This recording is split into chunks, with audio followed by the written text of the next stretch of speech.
Hey everyone, welcome back. If you're diving into the world of digital banking in 2025, Revolut's virtual card is an absolute must-have. It's a secure, flexible way to make online purchases without exposing your real card details. In this video, I'll guide you through the basics step by step, so you can start using it like a pro. First things first, make sure you have the Revolut app installed on your phone.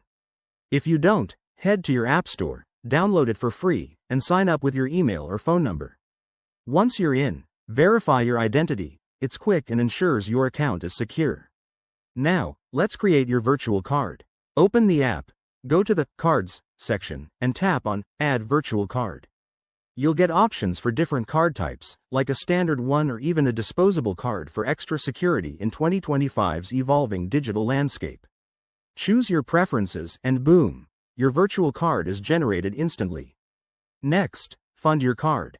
Link it to your bank account, add money from your Revolut balance, or use a top-up from your debit card.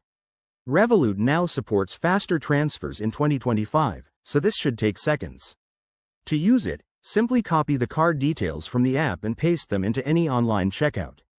For example, when shopping on Amazon or subscribing to a service, enter the card number, expiration date, and CVC just like a physical card. One cool 2025 update is the enhanced security features, enable biometric protection or set spending limits to avoid fraud. If something goes wrong, you can freeze the card with a single tap right in the app.